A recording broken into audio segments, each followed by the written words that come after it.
Welcome to another edition of In the Spotlight, brought to you by Crimson Cloak Publishing, the earth-friendly publisher with books for both adults and children, in a wide variety of genres, available in paperback and hardcover, as ebooks, and with some audiobooks as well. In the Spotlight is a wide-ranging weekly interview show with authors, entrepreneurs, professionals, and other experts. Your host is Cynthia McGregor. Opinions and views expressed by the guests or hosts on this show do not necessarily reflect the opinions and views of the creator, Crimson Cloak Radio, the network, the host, or sponsors. And now, here's Cynthia. Thank you, Carly McCracken. My guest this week, my first guest this week, is Ellen Reid. Ellen Reid was born in tropical North Queensland, Australia. She has always enjoyed reading, even from a young age. Books took her into a world of wonder and enjoyment that the real world could never quite provide. In her childhood, Ellen always made up stories. At first, she wrote poetry and short stories, and then wrote her first novel at 18. After a few novels, an agent in London took her on, but the agent was made redundant before she'd secured a contract with a publisher. At that time, Ellen became heavily involved in the performing arts world and found less time to write. She loved all her work and experiences there, but wanted to write more and get published. When Ellen moved towns just over 4 years ago, she decided that would be the start of her new writing career. She wrote a novella, Love the Gift, while moving, which she self-published. Then she started The Dragon Sleeps, the first book in the Thornton Mysteries series. Now let me read you from the back cover blurb so you know a little bit more about what the book is about. A dragon statue, an ancient sword, a body in the orchard. What secret has remained hidden at Thornton Park for the last 80 years? It's 1927 in Victoria, Australia, a time after the Great War, when women have more options open to them. At a weekend house party in Thornton Park, Alexandra Thornton decides to break the news to her father that she wants to be an antiques dealer like her father, grandfather, and great-grandfather before her. Guests include Zhang Ho, the Chinese antiques dealer who, with his son, has brought a Ming dragon statue from China for Thomas Thornton, Alexandra's father. Benedict Archer, manager of Thornton Antiques in Melbourne, is also invited. When Edith Blackburn, her friend since childhood, points out to Alexandra that Benedict is attracted to her, Alexandra can't believe it. Then a body is found in the orchard, and before the weekend is over, a priceless artifact is stolen. Alexandra is determined to discover how these things are connected to the Ming dragon and the antiques her great-grandfather brought with him from Hong Kong so many years ago. What treasure is worth killing to possess? And that's the back cover blurb from the book. And if you like a cozy mystery and or a historical romance, you'll like The Dragon Sleeps. Early reviews liken The Dragon Sleeps to Agatha Christie style, and this is a cross between Christie and Downton Abbey. Welcome, Ellen Reid. Hello, Cynthia. Lovely to be here, and thank you for having me on your show. My pleasure, Ellen. Tell us about The Dragon Sleeps. What sort of book is it? Does it really fit into those two genres at once? Yes, it does. Essentially, it is a cozy mystery, but it definitely falls into historical fiction as well. There is like an old-fashioned type of romance that is integral to the story. So it would fit into romance categories also. So it's good that it covers the few genres, I think. And where did the idea come from, Ellen? Ages ago, I had an idea for a story where I was wanted to have an Indian antiques dealer, and I had the idea of a tiger statue that the dealer came to a big house and brought his tiger statue to deliver it, and the tiger statue actually came to life and murdered someone. The dragon sleeps isn't exactly that, because when I started to think that I was seriously about it, I decided to go with a Chinese antique dealer, and because I'd already written a story with tigers in it, I thought I'd switch to a dragon. So this is what it is now. A Chinese antique dealer brings the dragon statue, and it's a Ming dragon statue. See, in the family is antiques. Chinese arts dealer brings it from China to deliver to Thomas Thornton, who had requested that a statue be found.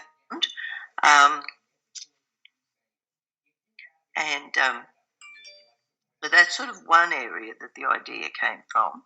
And, again, about 10 or more years ago, I visited a house that's open for the public in Victoria, in Australia, and it was just wonderful. I loved the house.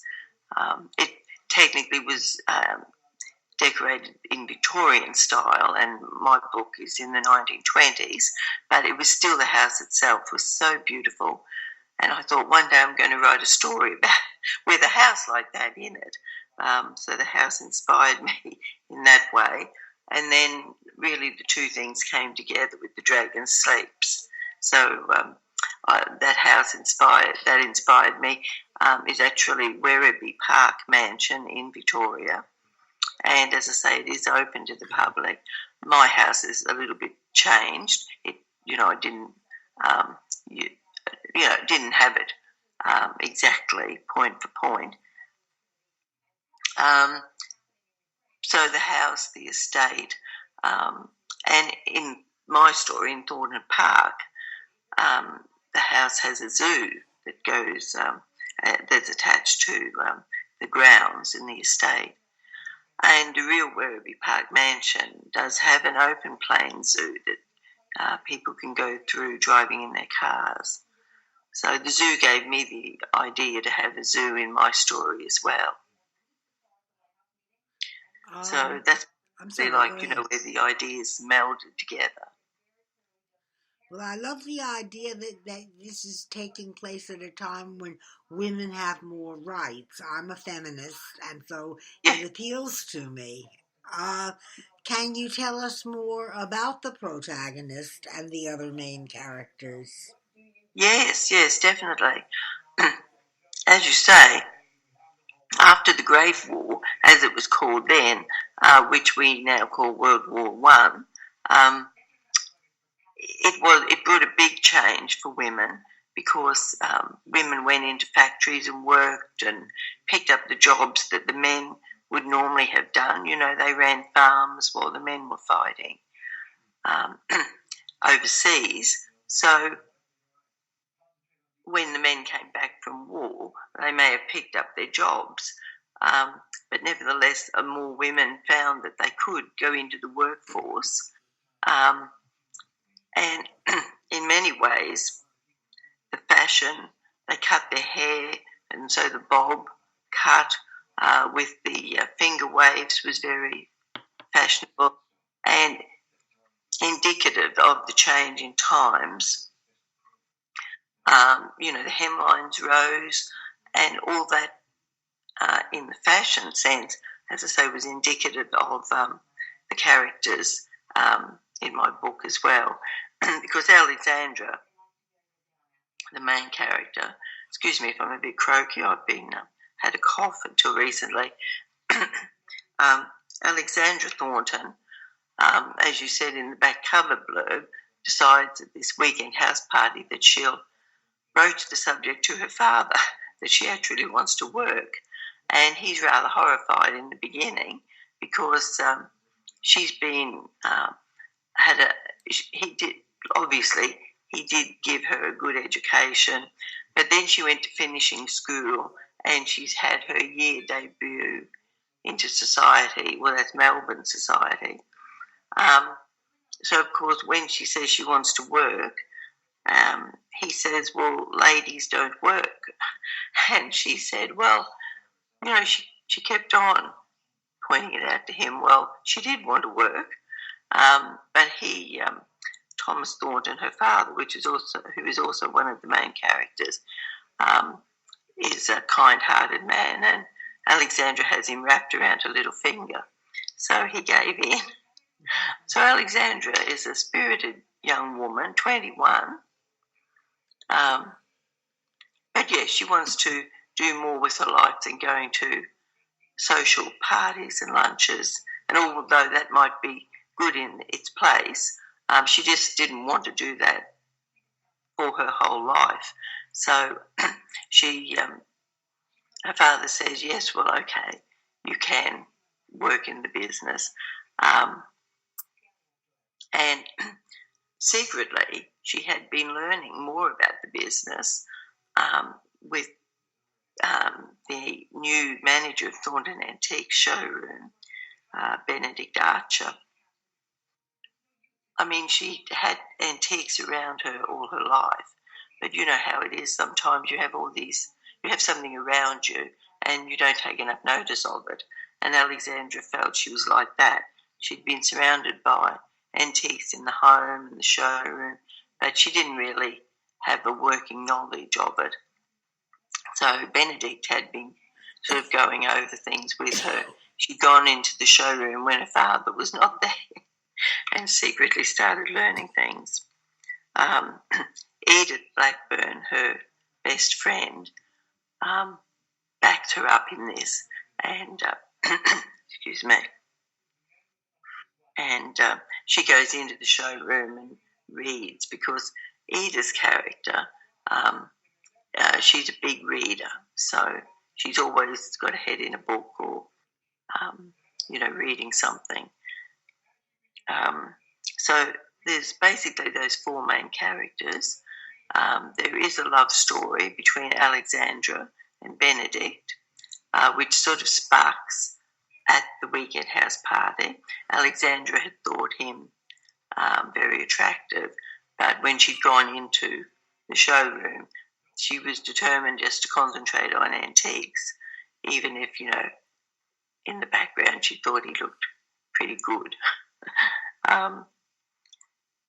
So those four main characters, and yet there's a lot of other characters that have a strong part.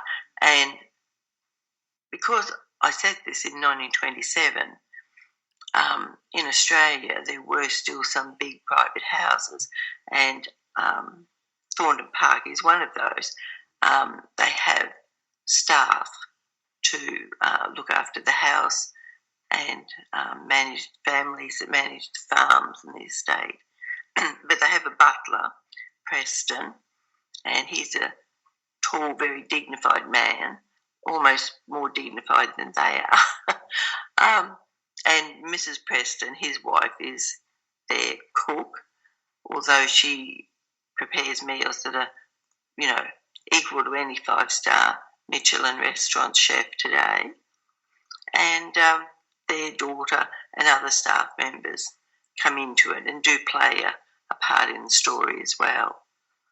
And because this will be, this is the first book of a series, there's also a chief inspector of police and his sergeant who are in the various stories later, but they make their appearance here in The Dragon Sleeps. So that's about it with the staff, with the characters, I think. Well, now, Ellen, you're writing about a story that takes place in Australia, and you're in Australia, so it's not Yes. like you had to look up a whole lot of facts about the place you set it in, but you set it in a time way back right after World War One, and I don't know your age, but I'm sure you weren't born then, Ellen. So No. I would imagine that writing the book might have required a lot of research. Am I right? It did, definitely, yes. In the 1920s, it's set in 1927, but really I researched back prior to World War One and during World War One because I wanted to get the feel of like at any time, Alexandra may be younger, but there's older characters, her father and in the story, and I felt I wanted to get the feel of the decade that preceded the war as well. But the main research, of course, was in the 1920s to get a good feel of it. Of course, I've been to Victoria. I live in Queensland, which is a fair way away. But I've been to Victoria several times so I knew as you say, I knew the countryside and such. But I wanted to bring the 1920s to life properly. So there's the fashion, and when I researched fashion, I actually chose different clothes for each character to wear. I didn't just sort of, oh yeah, I know that fashion. The type of dress. I actually sort of found different photos, and I thought, oh, well, that'd be good for Alexandra, that'd be good for Edith. So I sort of designed their wardrobe as well. But I did also go into the cars at the time. Benedict also rides a motorbike, so I had to find the correct motorbike for him to ride. Then, of course, there's the music of the time, which music comes into the story quite a bit. Benedict plays the piano, and so the music became very important. At that time, they had 78-inch records. I think it was RMP, 78 RMP records that they played on gramophones, and they were generally gramophones with that big horn that opened up for the sound. So I went into the music, what was fashionable in songs, and as I say, Benedict played the piano, so I picked a couple of pieces that were his favourite, and the song Stardust featured very much so in the book, because Benedict plays it, but he and Alexandra also go out onto the balcony at Thornton Park, and Benedict likens the sky with the Milky Way as stardust in the sky. So that theme of stardust becomes integral in the story as well. And then the different films at that time, because it was on the cusp of changing to talkies, but it was still the time of silent films, or flicks as they were often called then. Popular film stars at the time were Rudolph Valentino, although he had died in 1926 unexpectedly because he was only 30 or 31, I think it was. Edith likens Benedict. She says that Benedict looks like another film star, John Gilbert, which I found that he wasn't as well known to our age, but then he was as higher paid as Rudolph Valentino was, and quite as popular because he did many silent flicks with Greta Garbo. So I researched into all of that. I'm trying to think what else I did. Well, the general history of the time, because what was happening in Australia. 1927 was the time where Australia's Parliament House actually went from Melbourne to Canberra, where it is now. Canberra was built especially, and it was in 1927 in May that, so that's a small fact, but it all helps with the authenticity of the story, I feel. Pardon me. Well, now you mentioned Rudolph Valentino, and you mentioned the song Stardust, all of which were things that were relevant to us here in the States, but you were in Australia. I wouldn't have thought that what was contemporaneous to us then would have been part of your culture also.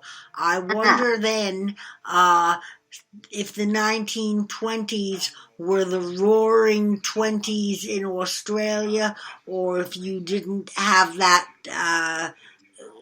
appellation of the roaring 20s.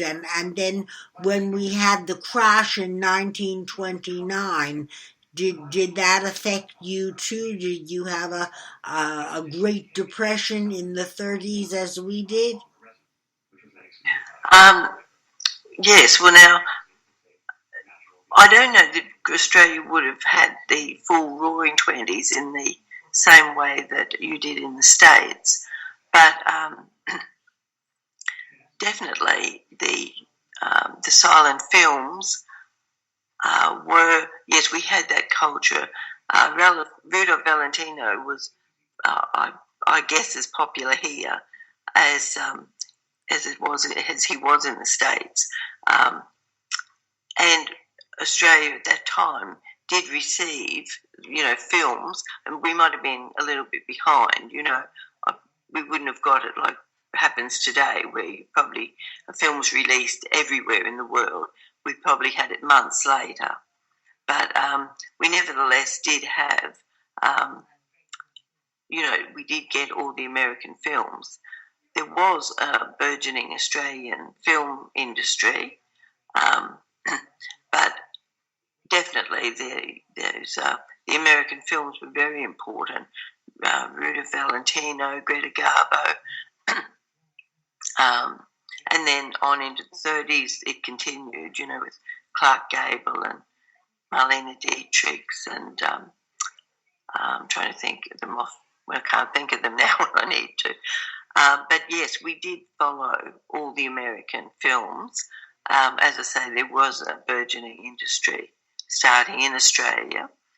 And the flapper term probably wasn't as much used in Australia. And if it was used, it was tended to mean someone who lived life a little bit more fast, in the faster lane than the other Australians, perhaps, who still took on the culture. But yes, we never had the full roaring 20s. The stock market crash in 1929 definitely affected here in Australia. And I guess I can't, say if it was probably quite as bad or not, but Australia did sink into a bad depression, which really lasted right through the 1930s.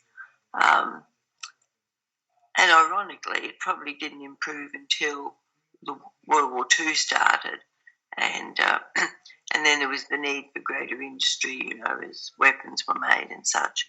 But Australia did, yes. There was, again, just as I've read in the States, there were businessmen who committed suicide, and whole empires crashed financially. So it was a big thing here too. And the music, sorry, I just thought you'd asked about the music. Again, yes, the music was very, we had all those songs, Al Jolson, Hoagie Carmichael, who in fact wrote Stardust, Gershwin's music, all of that was, just absolutely loved in Australia at that time too. Now, I take it that this book is part of a series. So are you working on a sequel now, or am I mistaken? No, you're correct. It is part of a series, but the sequel is finished, and with Crimson Cloak Publishing. I finished the third book, except for just a last final read through, and then I'll send that to the publisher, and I'm ready to start the fourth book. So I'm ahead, I hope. So I'm ready to start the fourth book in after Christmas, maybe in January. Yep. I have done all the research for that. So, yes, it's ready to start, and I'm dying to get into it. Ellen, our time is almost up, believe it or not. So what I want you to do is tell our listeners where they can buy your book. Well, it is, first and foremost, I suppose it went on to Amazon. In different countries, it is, where you would expect to find it in Australia, UK, US, Canada. It is also online in Booktopia in Australia.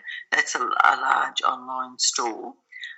It's at Waterstones, which is the large UK bookstore, and Book Depository has it. So that's online worldwide. So, and I think it'll gradually spread further, but it's only just sort of over 3 weeks since it was published. It's hard to believe that much time's passed already. Your website is ellenreed.com. Can the book be purchased at your website? No, it can't be. But there's other things, my blog is on the website and such. But no, it's not actually to be purchased on the website. I do have a couple of free short stories there on the website if anyone wants to go and have a look, and they're just free to download. And people can find you on Facebook under Ellen Reed Writer, and on Instagram under Ellen Reed Author, and on Twitter at Ellen Reed Author. You have a WordPress blog, ellenreedauthor.wordpress.com, and you're on Pinterest at Ellen Reed. Have I got all that right? Yes. Well, Ellen, it's been a pleasure, and I'm sorry for waking you up so early in your morning. But that's all right. Yes, it's a difference in the time zones, isn't it? Yeah. Well, but it's been a pleasure, Cynthia, and thank you so much for inviting me to come on your show. You have yourself a good day. We'll go back to bed if you want, and mega sales to you with your book. Thank you, Ellen Reed. Okay. Thank you.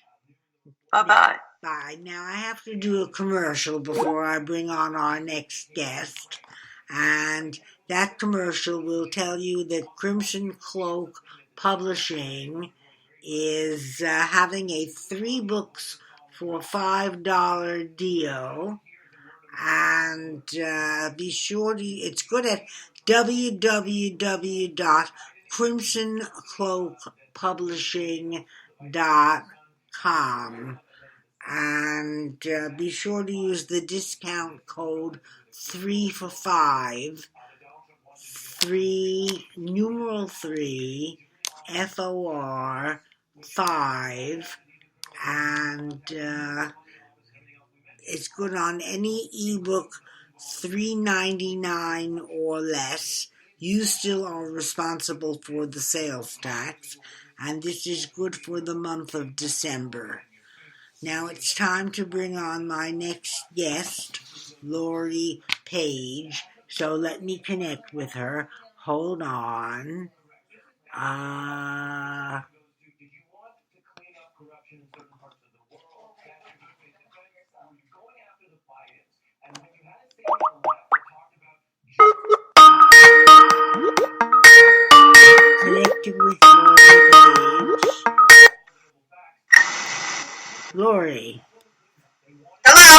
Good afternoon. To you too. Folks, Lori Paige is a professor in the English department at American International College in Springfield, Massachusetts, where she teaches courses in British and vampire literature, and she writes books on the side. And she's on the show today to talk about one of her books, The Gothic Romance Wave, a critical history of the mass market novels 1960 through 1993. As you can gather, this is a scholarly book, not a bodice ripper novel. It's about bodice ripper novels. The late 1960s and early 1970s saw the birth of modern feminism, the sexual revolution, and strong growth in the mass market publishing industry.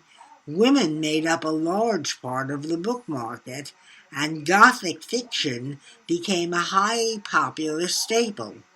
Victoria Holt, Mary Stewart, and Phyllis Whitney emerged as prominent authors, while the standardized paperback Gothic sold in the millions.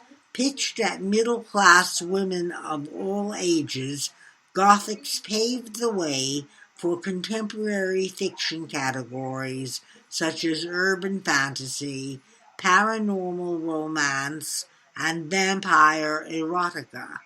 Though not as popular today as they once were, Gothic paperbacks retain a cult following, and the books themselves have become collector's items. They were also the first popular novels to present strong heroines as agents of liberation and transformation. This book offers the missing chapters of the Gothic story, from the imaginative creations of Anne Radcliffe and the Bronte sisters to the bestseller 50 Shades of Grey. Do you wonder where 50 Shades of Grey had its ancestors? You'll find out in Lori's book. Welcome, Lori. Thank you. Lori, just how do you define a Gothic novel? What is a Gothic novel? Well, for the most part, it's a novel about a young, naive heroine, although in today's world it can sometimes be a male character, who arrives at a gloomy Gothic house that always has a name.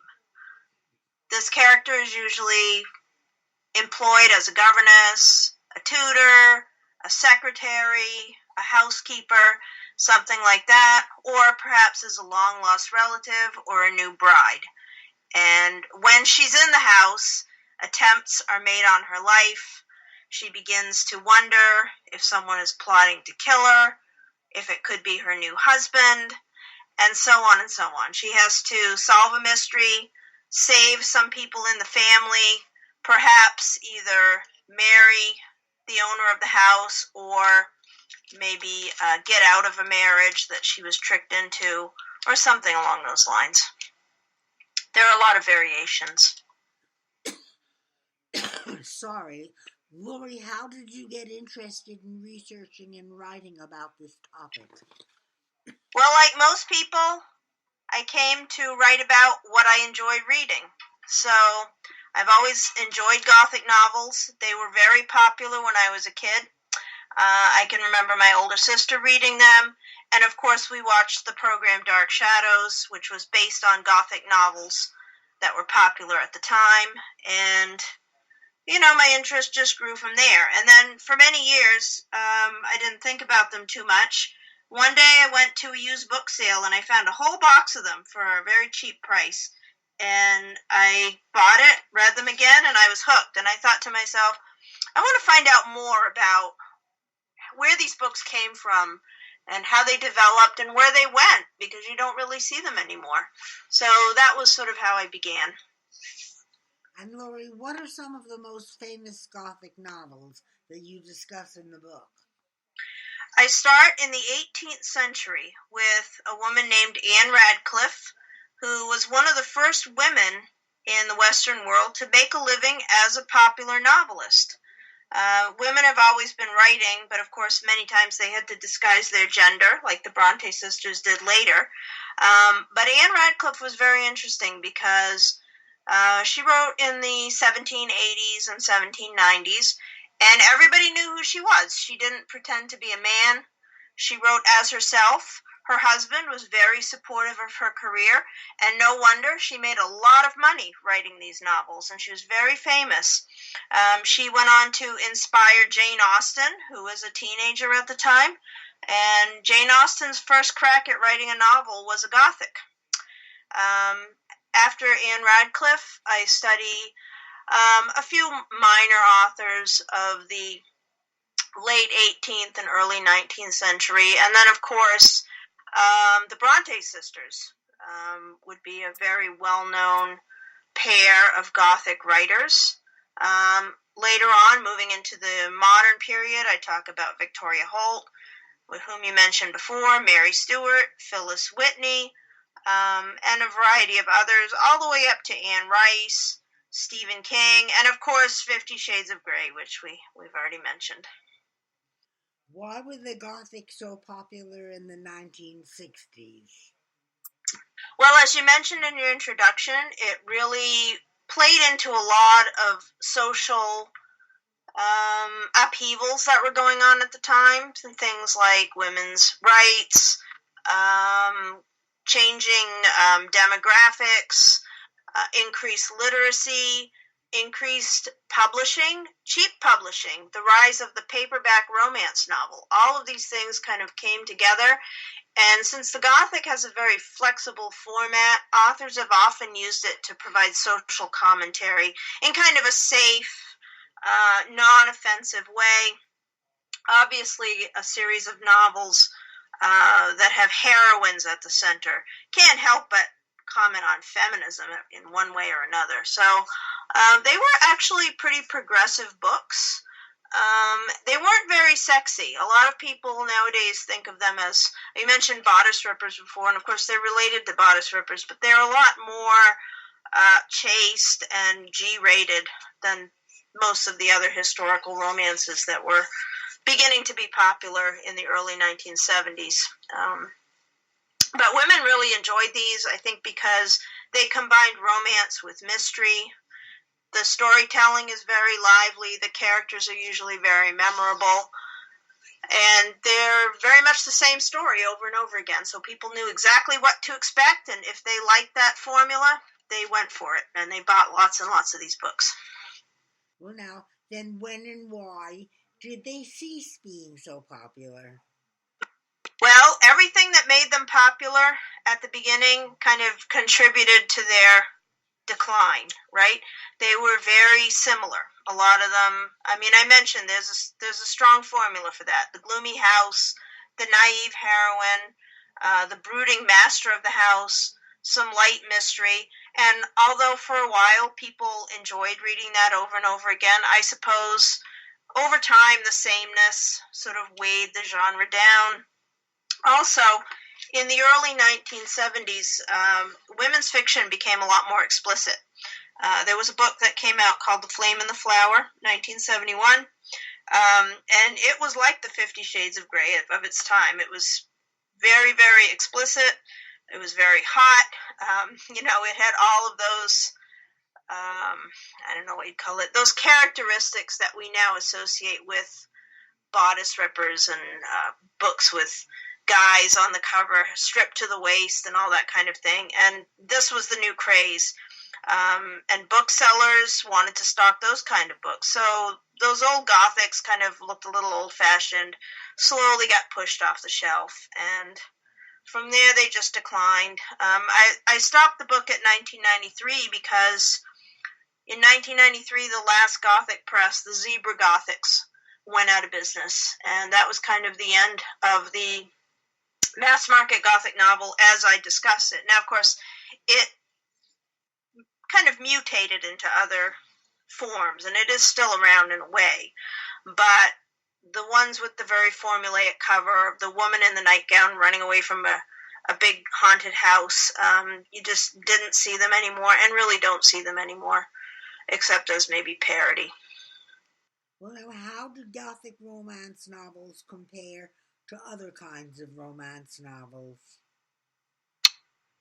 They're much more chaste, as I mentioned. They're much heavier on mystery than they are on romance. In today's romance novels, you'll usually have a couple who goes through a series of steps toward the courtship, and then at the end of the novel, they commit to each other. A Gothic novel will also flip that around. That is one possible formula, but they can also start it with a couple being married before the book even begins, and the woman has to move to the man's house where things start to go spectacularly wrong for her, and so the courtship kind of runs backwards in some ways. So that's one major difference. Another major difference is that the Gothics don't spend much time on the relationship. Many times on the very last page of the book, the hero will say to the heroine, well, I've been in love with you this whole time. And she'll say, oh, darling, that's wonderful. And that's it. And that's really the extent of the courtship. So the pacing is very different. And the emphasis is shifted away from the couple onto the mystery, and especially onto the house. In fact, there's an old joke that a Gothic romance isn't really a romance between the hero and the heroine. It's a romance between the heroine and the house. So many times, the house is kind of a character in its own right. And that makes the Gothic romance kind of unique, I think. How did Gothic novels pave the way for modern bestsellers like Twilight and 50 Shades of Grey? Well, some people now know that 50 Shades of Grey actually started off as Twilight fan fiction. So Twilight, which of course was a vampire romance, gained a huge fan following around, I think it was about 2011 or thereabouts. And one of those fans was the author of 50 Shades of Grey, who wrote her own version of the story. And then apparently it was very popular online, and so some of her friends persuaded her to change the names of the characters and try to sell it as her own story. Well, the rest is history. She's sold, 50 million copies or something. So there's a very direct lineage between 50 Shades of Grey and Twilight. And of course, Twilight, a vampire romance aimed at teens, I don't think could ever have existed if not for Gothic novels, because it's sort of the same formula, although there's not a gloomy house in the same way. It is a story about, a naive young woman finding her way through a threatening atmosphere, falling in love with a vampire, being best friends with a werewolf, and things like that. So I think, we can see a lot of similarities between those old 1960s Gothic and modern stories like 50 Shades, which, of course are much more explicit and, daring, and have a totally different attitude toward what's expected of a heroine, but there's definitely a link there. Do you think, do you think Gothic novels will ever be as popular again as they were in the 60s? I would like to think they would be, although they'll be very different now. We can never go back to those naive days of how things were back then. Society has changed too much. Economics are different now.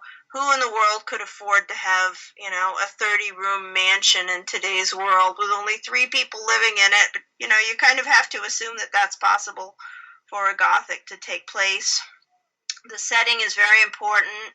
I think audiences are just more jaded now. So what we would have today, I think, is something that's more akin to a mystery novel.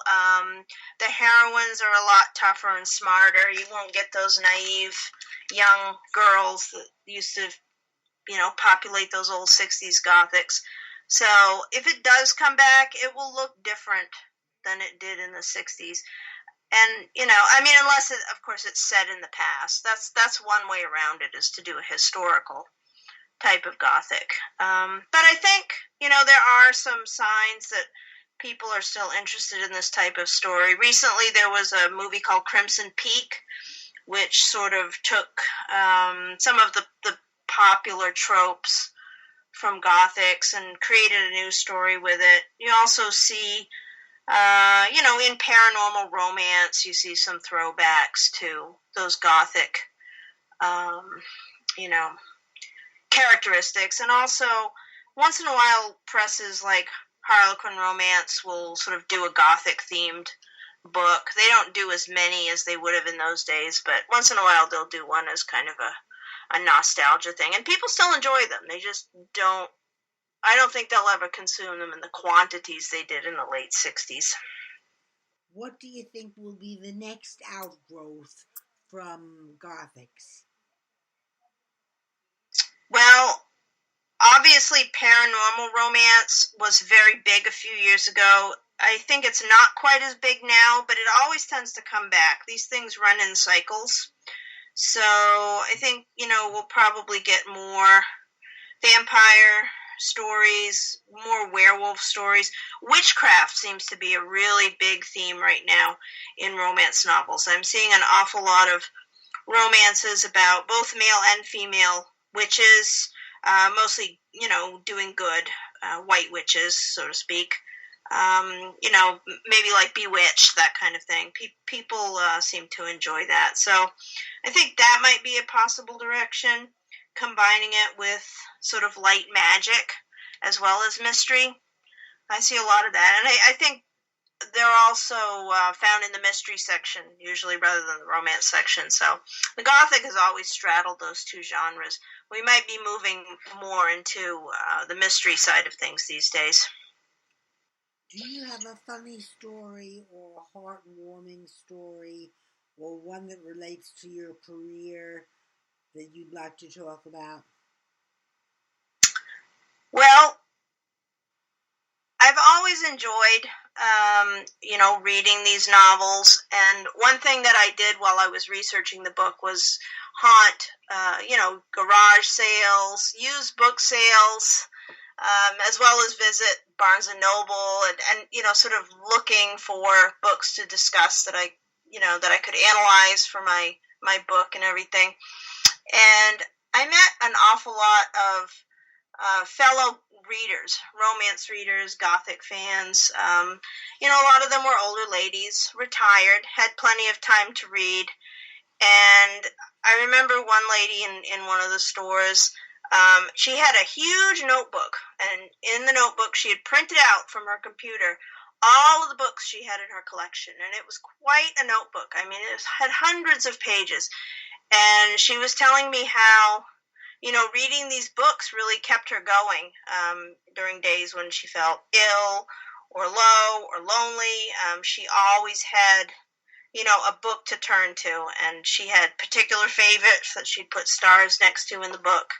And so, she gave me a whole list of places where I could go to look for used books and things like that. And I thought, what a wonderful community the readers of these books have formed, not just Gothics, but romance novels in general. And as I did my research, it struck me how many people sort of made fun of these readers, acted as though they were not, intellectually on a par with, say, college professors, for example. But I didn't feel that way at all. I really felt very happy that I got to meet some of these people, and I really respected, their dedication to books, to reading. They were very knowledgeable about the different authors, the different presses.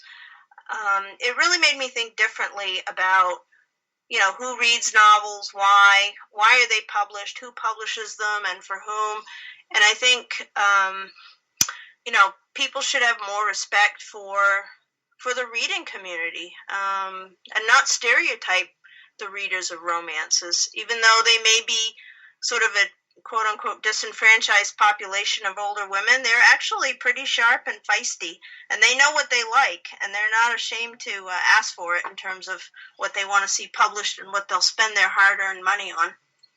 So that's one thing that I think really changed the way I look at publishing in books after doing the research. Would you share a passage from your book with us that our listeners would like to hear? Sure. So I'm going to read from the introduction, which is sort of an overview of what Gothic romances are all about. And here it goes. The growth and decline of the mass-market Gothic romance forms a curious parallel to the trajectory of its earlier 18th century incarnation. In both cases, early Gothics, perhaps rough-hewn but nonetheless earnest, established a loyal audience who clamored for more stories in the same vein. Consumer demand gave rise to a second wave of imitators, ranging from those sincerely inspired by the genre to those whose primary purpose was to cash in despite their disdain for the form. Eventually, one or more parodists reclaimed and reshaped the material, while a competing genre lured away erstwhile fans who had become bored by a market glut of substandard material. Still, in both cases, the Gothic has proved resilient and more or less bulletproof against even the sharpest barbs of parody.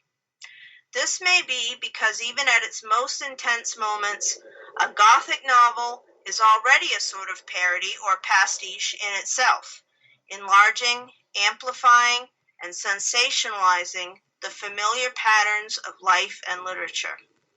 Readers come away from Gothic parodies not with contempt for the genre, but with greater affection and renewed curiosity for the way in which the written word transforms human nature, the readers as well as the heroines, even while it lays the psyche open for study. Many critics have pointed out the similarity between the Gothic formula and the melodrama, particularly the style of melodrama that was common on the stage in the 19th century. This is an important link to recognize. Melodrama has always served a real and valuable purpose as an outlet for the subconscious, and we eliminate it from our lives and our artistic diet at our peril. The Gothic setting frees the subconscious to wallow in the primal settings of dungeons, locked rooms, and towers, bewailing the disappointments and dangers that accompany age and maturity. The hard-won satisfaction of confronting and banishing fear, claiming a forbidden lover, and examining life on a grand scale has been bringing readers back to the Gothic for the last 4 centuries and will probably continue to do so. Now, Lori, thank you for that. Tell our listeners where they can buy your book. Again, the title is The Gothic Romance Wave, A Critical History of the Mass Market Novels, 1960 through 1993. And the author, my guest, is Lori Paige. That's Lori, Lori Paige, Paige. And she happens to be a friend of mine. That's how I'm so familiar with her. Yeah, it's full disclosure. Well, the book is available from McFarland Press, which is a really excellent scholarly press that has nonfiction books on many different topics having to do with publishing, popular fiction, romance novels, and film. And that would be McFarland, McFarland Press.com. And of course, the book is also available on Amazon, both as hard copy and as an ebook, and also Barnes & Noble, bn.com, carries it, and I have seen copies floating around on eBay as well, so they're out there. Well, the copies on eBay are probably resale copies. And I don't know. Yeah, I'm not sure. They're pretty expensive, so I'm not sure. But they're there. I've seen them. So they don't get you a royalty. Yeah, that's true. So let's not promote those. Oh, I don't mind. As long as people read the book, I'm happy. Wherever they get it, that's okay. My goal is to promote the study of Gothic literature and to bring new readers into the fold. So however they get it, that's okay. You have another scholarly book coming out soon, don't you? Yes, I do. Yes, I'm working on my second one right now, which is on Victorian poetry.